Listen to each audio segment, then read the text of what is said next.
चलिए देखिए, क्वेश्चन है, एक व्यक्ति अपनी आय का 1/3 भाग भोजन पर, 1/4 भाग किराए पर व 1/5 भाग कपड़ों पर खर्च करता है। अभी उसके पास 650 रुपए शेष है, तो उसकी आय ज्ञात करो। ठीक है ना। देखो इस टाइप के क्वेश्चन में ये जो सही बट्टे में वैल्यू दी होती हैं, ये वैल्यू से हम सॉल्व करना शुरू करते हैं। देखो इसने दिया है भोजन पर कितना है 1/3, ठीक, और किराए पर 1/4 और कपड़ों पर 1/5। ये हुआ। इसमें हम क्या करते हैं, जो इसने इनके डिनोमिनेटर हैं कितना है 3, 4 और 5, इन तीनों का एलसीएम लो। एलसीएम किसका 3, 4 और 5, ये डिनोमिनेटर है, तो इनका एलसीएम लोगे तो देखो इनमें से कुछ भी कॉमन नहीं है, सहभाज्य संख्याएं हैं, सहभाज्य का मतलब कोई भी संख्या कॉमन नहीं है, तो इनका गुणा हो जाएगा 4 12, 12 5 7। यानी हमने मान लिया जो उसकी आय है वो आय कितनी है 60। ठीक है, आय कितनी है 60।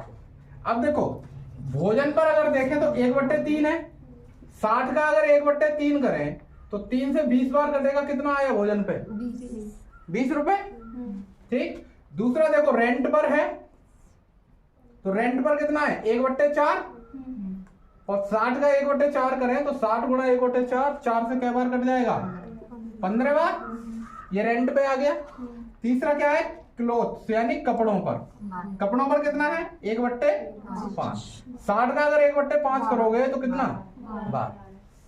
ठीक है, हमने ये मान लिया कि वो व्यक्ति एक महीने में कितने रुपए कमाता है 60 रुपए, अपना खर्च भोजन पर कितने रुपए कर देता है 20 रुपए, रेंट पे कितना कर देता है 15 रुपए, और कपड़ों पर कितना कर देता है 12 रुपए। ठीक है, तो देखो तीनों मिलाकर खर्च कितने हुए 5 और 2 7, 2 3 4, यानी उसने 60 में से कितने रुपए खर्च कर दिए 47। अब 47 रुपए खर्च कर दिए तो शेष उसके पास कितने बचे होंगे 60 में से 47 हटा दो। कोई भी पैसा जो आपके पास आता है या किसी व्यक्ति के पास जो आय होती है इनकम, उसमें केवल 2 ही काम होते हैं। ठीक है ना, इनकम में कितने काम होते हैं 2 काम। ठीक, एक होता है खर्च करना, एक होता है बचाना। ठीक है ना, और जब ये होती है नेट इनकम मतलब जो उसके पास आई, एक होता है ग्रॉस। ग्रॉस मतलब जो टोटल होता है, उसमें क्या है टैक्स और चले जाते हैं, लेकिन उसका कोई जिक्र नहीं है, हमें केवल अपने काम की चीज देखनी है। यानी उसके जो पास आता है वो कितने रुपए आता है 60 रुपए। अब 60 में से 20 रुपए वो खर्च कर दिए उसने किस पे भोजन पे, 15 रुपए किराए पे, 12 रुपए कपड़ों पे, 47 रुपए खत्म हो गए। इसका मतलब जो भी उसके पास बचा वो क्या हुई बचत हुई। बचत कितने की 13 रुपए की। 60 में से 47 हटा दिया कितना 13 रुपए। लेकिन क्वेश्चन कह रहा है कि उसके पास 650 शेष बचते हैं। इस 13 को अगर 650 बनाए तो 13 का पहाड़ा पड़ो 65 कितने बार आता है 13 पंजे 65, यानी 5 हो गया और एक ये 0, क्या गुना है 50 गुना। तो उसकी जो आय हो गई वो आय भी क्या गुना हो जाएगी 50 गुना। ये आय हमने कितनी मानी थी 60, तो आय हो जाएगी 60 गुणा 50, यानी कितने रुपए 3000। तो कितने रुपए कमाता है 3000 रुपए। अब देखो इसी में अगर वो ये पूछ लेता कि ये बताओ भोजन पर कितने खर्च किए, तो देखो यहाँ भोजन वाले में कितने रुपए का गुणा कर देते 50 का, यानी कितना 1000, 5 दूनी 10, 1000। ठीक है, अगर वो पूछता रेंट पर कितने किए तो इसमें 50 का गुणा कितने 7.5। अगर पूछता कपड़ों पर कितने का ये तो इसमें 50 का गुणा 12 5 600। ठीक है, इनको जोड़ो, देखो इन सबको जोड़ोगे और ये बचत जोड़ोगे तो मिला के कितना हो जाएगा 3000। देखो 1000 और 700 1750, 17 और 6 23, 2350, 2350 और 50 2400 और 6 3000, यानी जो टोटल इनकम है वो कितनी होगी 3000 रुपए। ठीक है ना, समझ में आया। देखो एक और क्वेश्चन है, इसको भी देखते हैं। देखना ये आईडियो नहीं लास्ट वाला आया। देखो इसमें ये जो बचत तो है वो 13 गुणा 50, 650 हो गया। ठीक है, अब यहां से देखो बचत जब 650 हो गई तो जो इसकी आय होगी, आय कितनी रुपए मांगी थी हमने? 60 रुपए। ये आय भी कितने गुना हो जाएगी? 50 गुना। तो यहाँ 50 का गुणा कर दो, यानी कितनी हो गई? 3000। यानी उसकी जो व्यक्ति की आय होगी वो कितने रुपए होगी? 3000 रुपए। ठीक है ना। अब देखो अगर यहाँ पर ये पूछता कि इसने भोजन पर कुल कितना खर्च किया, तो हम 20 को कितने गुना कर देते? 50 गुना, यानी कितना? 1000 भोजन पे आ जाता। अगर रेंट पे पूछता तो इसको भी क्या गुना कर देते? 50 गुना, यानी कितने रुपए आ जाता? 750। ठीक है, और अगर ये पूछता तो इसको भी क्या गुना? 50 गुना, यानी 600। ठीक है ना। जो भी पूछेगा उसको कितने गुना कर दिया जाएगा? 50 गुना। ठीक, चलिए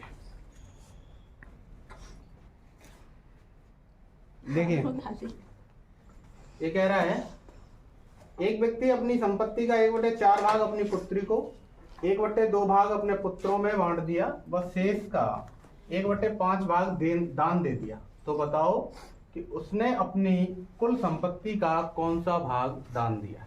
तो देखो सेम अभी की तरह क्वेश्चन, 1/4 भाग, 1/2 भाग और 1/5। ऐसे ही तो हिस्से किए हैं उसने। इनका लो एलसीएम। तो देखो इन दोनों का 4 और 4 पंजे 20, यानी जो एलसीएम आया वो कितना आया? 20। यही मान लिया हमने कि उसके पास कुल क्या थी? कुल संपत्ति। कुल संपत्ति कितनी थी? 20 रुपए। ठीक है, अब यहां से देखो अपनी पुत्री को कितना दिया उसने? अपनी डॉटर को 1/4 भाग। तो 20 का अगर 1/4 करें तो कितना आया? 5। ठीक, इसका क्या हुआ? 1/2 भाग अपने पुत्रों में, इसका 1/2 भाग करो तो कितना आया? 10। ये अपने पुत्रों में दे दिया। ठीक है, अब देखो 5 ये और 10 ये, कितना हो गया? 15। तो शेष कितना बचा? 5 बचा होगा। देखो 5 पुत्री को दे दिया, 10 पुत्र को दे दिया, टोटल कितना था? 20। तो 15 दे दिया है ना, और 20 माइनस 15, यही तो शेष बचा है ना।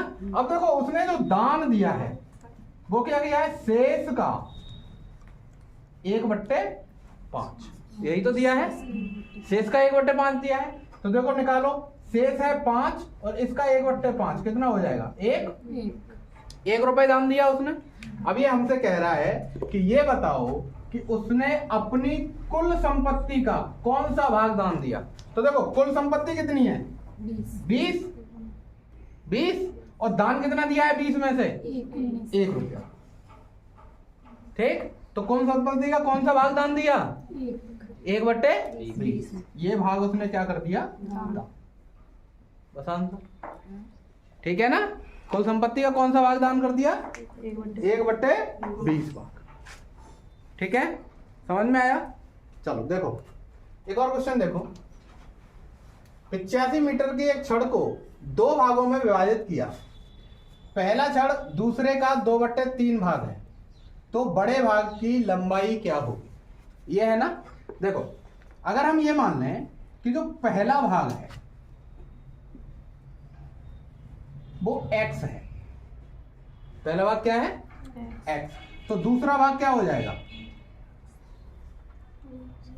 x गुणा 2/3। x गुणा 2/3। पहला छड़ दूसरे का 2/3 है। अच्छा थोड़ा उल्टा हो गया ये। देखो ये कह रहा है पहला छड़ दूसरे का 2/3 है, तो हम क्या माने? दूसरा माने। दूसरा भाग कितना है? x। देखो इसने कहा है पहला छड़ दूसरे का 2/3 है, इसका मतलब दूसरा मानना पड़ेगा। हमने मान लिया कि जो दूसरा भाग है वो कितना है? x। पहला भाग क्या हो जाएगा? x का 2/3। ये दोनों भाग हो गए। अब छड़ कितनी लंबी है?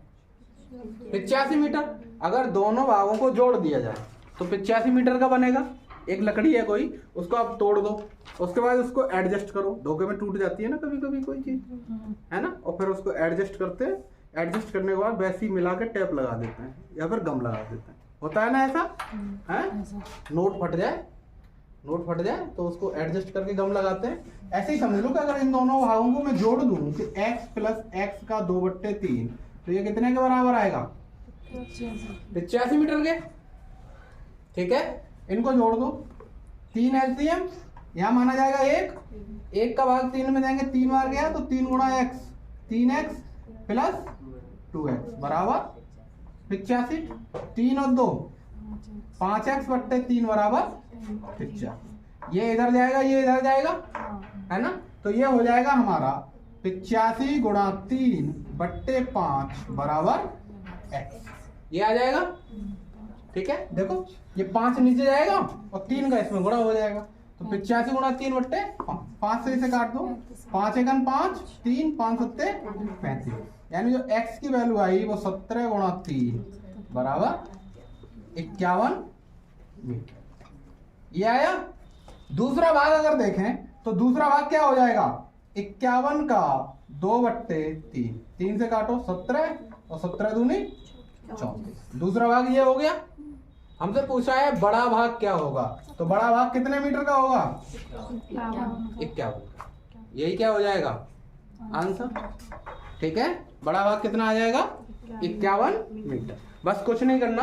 देखो इसने कहा है दूसरे भाग का 2/3 है, तो दूसरा भाग x मान लिया, पहला हो जाएगा 2/3, 2/3x। इन दोनों को अगर जोड़ दें तो क्या मीटर का बैठेगा? 85 का। तो x प्लस 2/3x बराबर 85। इसको सॉल्व किया, सॉल्व करने के बाद ये x की वैल्यू निकाली, x की वैल्यू कितनी आ गई? 51 मीटर। यहाँ से हमने दूसरा पार्ट भी देखा, तो 51 गुणा 2/3 कर दिया, कितना आ गया? 34। हमें पूछा है बड़ा भाग, तो बड़ा भाग क्या मीटर का होगा? 51 मीटर का। ठीक है ना, तो बड़ा भाग कितने का हो जाएगा? 51 मीटर का। देखिए क्वेश्चन देखते हैं, पहले ये देखते हैं। ये कह रहा है एक विद्यार्थी को किसी संख्या में 5/6 से गुणा करने को कहा गया, परंतु उसने 6/5 से गुणा कर दिया, तो उसका उत्तर सही उत्तर से 22 अधिक था। तो सही उत्तर ज्ञात करें।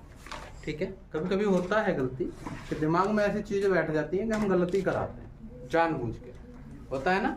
ऐसे ही इसको किसी संख्या में कहा गया कि भाई आपको 5/6 से गुणा करना है, लेकिन उसने गलती से क्या किया? 6/5 से कर दिया, तो उसका जो उत्तर था वो 22 अधिक हो गया। हमसे पूछा है तो ये बताओ कि उसका सही उत्तर क्या था। देखो इसको गुणा करने को किससे कहा गया? 5/6 से, और कर किससे दिया? 6/5। ठीक है, तो देखो इसका जो हर है, इनका एलसीएम कितना होगा? 30। ठीक है, हमने मान लिया तो वो संख्या 30 थी जिससे इन दोनों से गुणा करना था उसे। ठीक है ना, लेकिन इसने क्या किया कि गलती से 5/6 से गुणा करना था। अगर मैं इसमें 5/6 से गुणा करता वो, तो 30 गुणा 5/6 करोगे, देखो क्या होगा?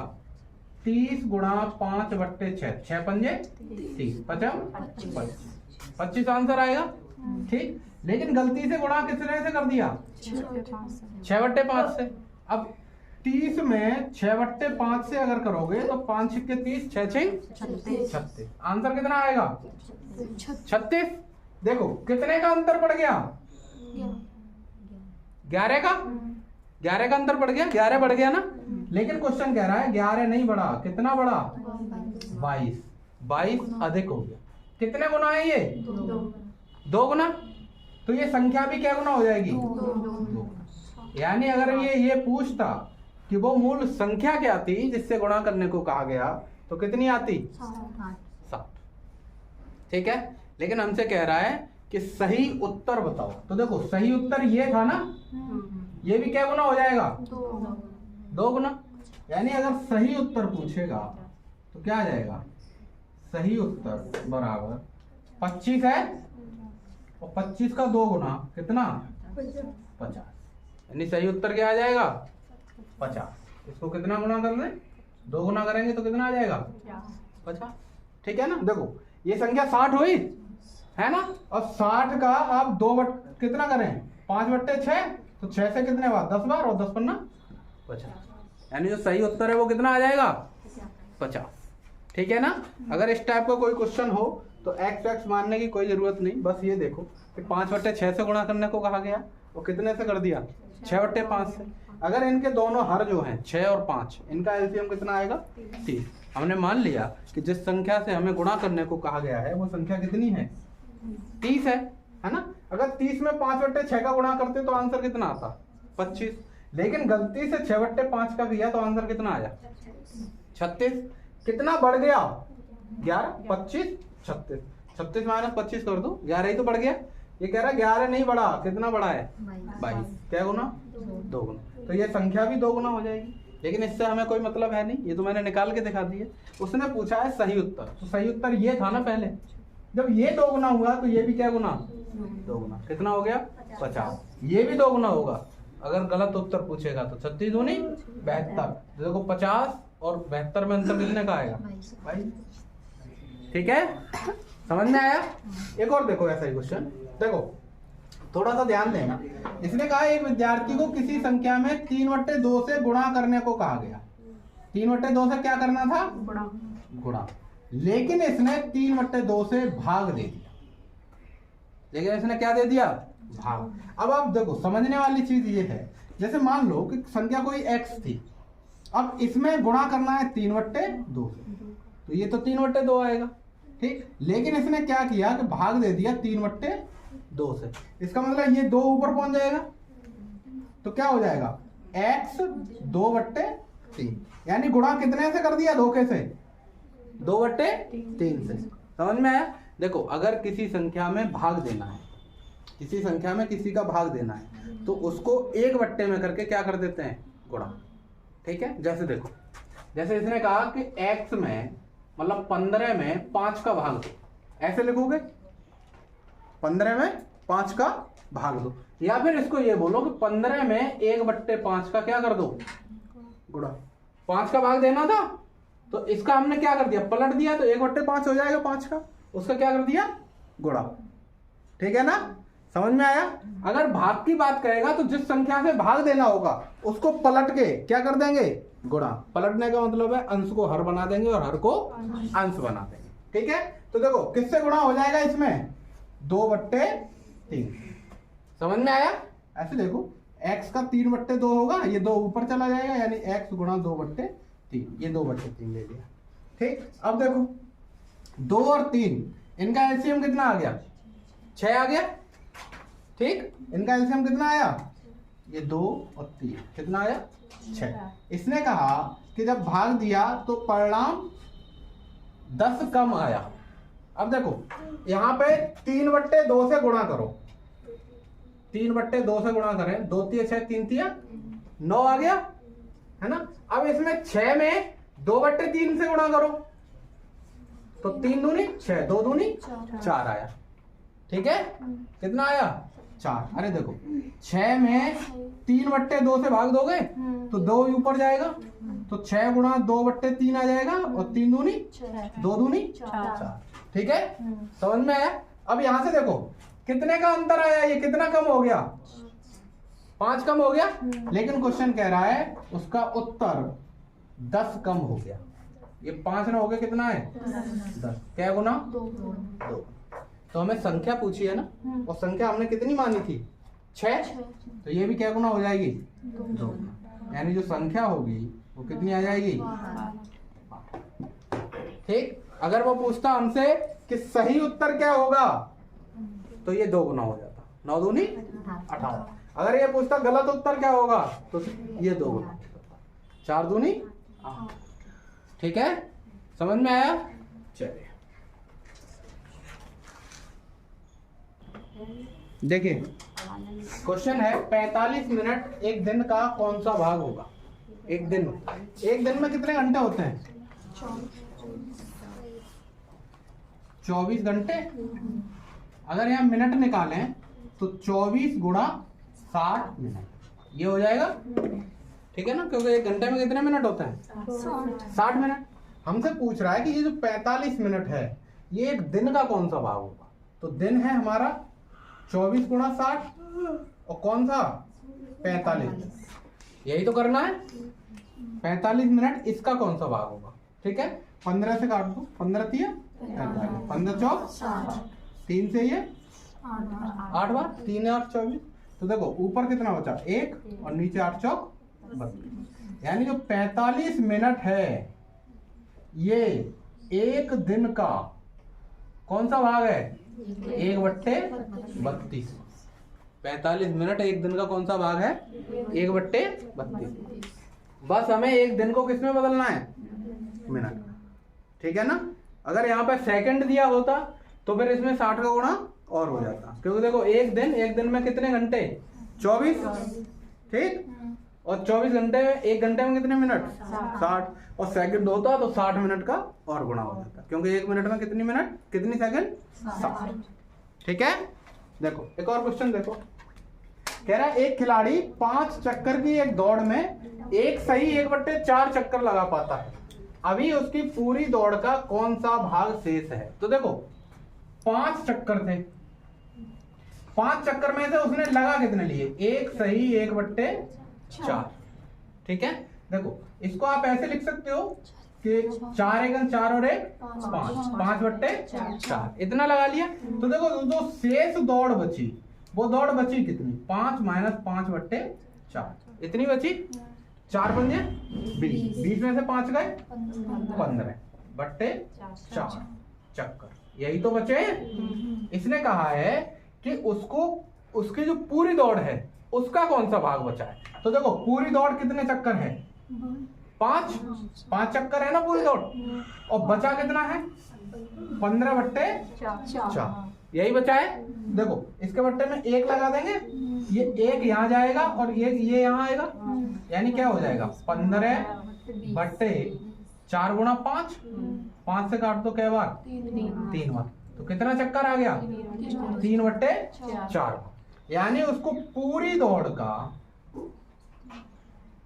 कौन सा भाग बचा है, 3/4 भाग शेष है, ठीक है। समझ में आया। देखो कुछ नहीं करना, जो चक्कर उसने लगा दिए हैं वो पूरे चक्कर में से घटा दिया, घटाया तो कितना आया 15/4 चक्कर, ठीक है ना। और 15/4 से ये पूछ रहा है कि पूरी दौड़ का कौन सा भाग है, तो पूरी दौड़ है 5 चक्कर की, कितना शेष बचा है 15/4, तो 15/4/5, तो ये 5 4 के साथ गुणा कर देगा, ये जो नीचे 1 है ये 15 में जाएगा। वैसे से लगाने की जरूरत नहीं होती, ऐसा होता है कि A/B/C/D, अगर ये वाला है इसके नीचे अलग है इसके ऊपर अलग, ये बड़ा है ना, तो देखो बाहर वालों को गुणा, अंदर वालों को गुणा, ठीक है। अगर ये यही होता A/B/C, ठीक, A/B/C, तो ये C कहाँ जाता ऊपर, यानी ये होता AC/B, ठीक है ना। क्यों, क्योंकि देखो इस A के वक्ते में 1 माना जाता, तो 1 और B का गुणा हो जाता, B और C और A का गुणा, ठीक है ना, ऐसे होता है। हमारा जो आंसर होगा वो कितना आ जाएगा, यानी पूरी दौड़ का अभी भी 3/4 भाग शेष है।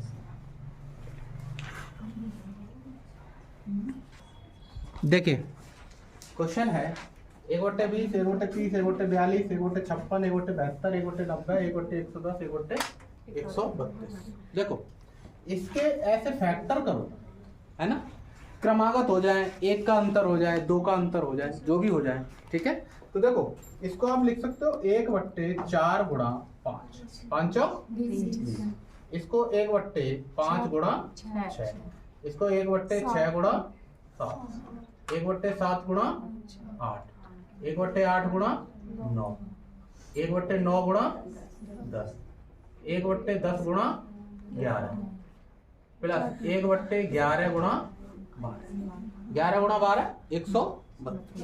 देखो अब ध्यान देना थोड़ा सा, जैसे ये 1/4 गुणा 5 है, ठीक, अगर मैं इसको ये लिखूं 1/4 माइनस 1/5, कोई दिक्कत नहीं होनी चाहिए। क्यों, देखो इनका एलसीएम लो, कितना होगा 4 गुणा 5 होगा, इनका एलसीएम सॉल्व कर रहे हैं इसे, तो इनका एलसीएम ही तो लेते हैं, 4 का भाग दोगे 5 बार जाएगा, और 5 - 4 5 चौक 20, 4 आ जाएगा। देखो ये बचा 1 और नीचे कितना 20, यही हुआ ना, दे दो 1/20 आ गया। ठीक, यानी इस वाली संख्या को मैं ये लिख दूं 1/4 माइनस 1/5, कोई दिक्कत नहीं है। ऐसे ही इसे लिखो 1/5 माइनस 1/6, इसे लिखो 1/6 माइनस 1/7, इसे लिखो 1/7 माइनस 1/8, 1/8 माइनस 1/9, इसको 1/9 माइनस 1/10, इसको लिखोगे 1/10 माइनस 1/11, और इसको लिखोगे 1/11 माइनस 1/12। कोई दिक्कत? सभी लिख गए ना? हाँ सर। समझ में आया कैसे लिखा? देखो अगर आप इसको सॉल्व करोगे, दोबारा समझो, केवल इसको सॉल्व करोगे तो 1/4 माइनस 1/5 है, इन दोनों का एलसीएम कितना आएगा 20, 4 पंजे 20, तो 5 माइनस 5 चौक 20, 4 5 में 4 गए 1/20, ये देखो यही तो आया, तो कोई दिक्कत नहीं होनी चाहिए। ठीक है ना? ऐसे ही ये सभी पद आ जाएंगे। अब सभी पद आएंगे तो देखो ये माइनस का 1/5, ये किसका प्लस का, ये कट गए, हाँ जी सर, ऐसा जो आ गया ये कट गए, ये कट गया, ये कट गया, ये कटा, ये कटा, ये। सब कटे, हाँ। कोई दिक्कत? ये बच्चे समझ में आया? क्योंकि देखो एक माइनस का बनना है और एक किसका बनना है प्लस का, एक माइनस का और एक प्लस का। ठीक है ना? अब देखो बचा क्या, यहाँ बचा 1/4 और यहाँ क्या बचा माइनस 1/12। इसको सॉल्व कर लो, 12 एलसीएम, 4 3 एकम माइनस 12 एकम 1, यानी 2/12, 2 6 1/6। ठीक है ना? बस हमें थोड़ा सा दिमाग लगाना है कि इनके फैक्टर करने हैं जिनका अंतर 1 हो 2 हो। ठीक है ना? ऐसे ही ये वाला होगा। ठीक है, देखो ये भी कैसे होगा, देखो ऐसे ही ये देखो, इसको लिखोगे 1/3 गुणा 5 प्लस 1/5 गुणा 7 प्लस 1/7 गुणा 9 प्लस 1/9 गुणा 11 प्लस 1/11 गुणा 13। इसमें 2 का अंतर बन गया, कोई दिक्कत नहीं। 1/3 माइनस 1/5, इसको सॉल्व करें। देखो इसको अगर आप सॉल्व करोगे तो 1/3 माइनस 1/5 ये होगा। ठीक, अब यहां से देखो ये बना 5 माइनस 3/15, यानी 2/15 बना, लेकिन यहाँ पर है कितना 1/15। ऐसे ही ये 2 बनेगा, ये 2 सब 2 बनेगा। ठीक है ना? यानी इसकी जो वैल्यू आएगी तो 2 आएगी, है ना? तो हम क्या करते हैं कि इन सब में पहले ही 2 कॉमन ले लेते हैं, बाहर 1/2। ठीक, अब इसको लिख देंगे 1/3 माइनस 1/5। ठीक है, कैसे देखो अभी तो बताया ही, इसको आप सॉल्व करोगे तो 5 माइनस 3 2/15 हो गया, और ये 1/2 बाहर है ये, तो ये 2 से 2 कट जाएगा, कितना बचेगा 1/15। ठीक है ना? ऐसे ये देखो plus 1/5 minus 1/7 plus 1/7 minus 1/9 plus 1/9 minus 1/11 plus 1/11 minus 1/13, ये आ गया। ठीक, काट दो, देखो 5 7 9 11। ठीक, बचा क्या 1/2, 1/3 माइनस 1/13, ये हुआ 1/2, 13 39, 13 माइनस 13 3, यानी ये हो जाएगा 1/2 गुणा 10/39, 2 से काट दो 5 बार, आंसर आ जाएगा 5/। ठीक है, ये क्या हो जाएगा आंसर क्या हो जाएगा 5/39। देखो इसमें क्या किया है कि इसको अगर आप सॉल्व करोगे तो इसकी वैल्यू आएगी 2/15, है ना? 2 यहाँ 2 यहाँ 2 यहाँ 2 यहाँ 2 यहाँ, सब यहाँ 2 आएगा। तो पहले ही जो 2 ऊपर आ रहा है उसको बट्टे में ले लिया हमने पहले ही, तो क्या हुआ 2 से 2 कट जाएगा सभी से। ठीक है ना? 2 से 2 कट जाएगा तो सीधा सीधा ये अंदर बन जाएगा। इसके ये काट पीट करके कितना आंसर आ जाएगा 5/39। ठीक है, चलिए।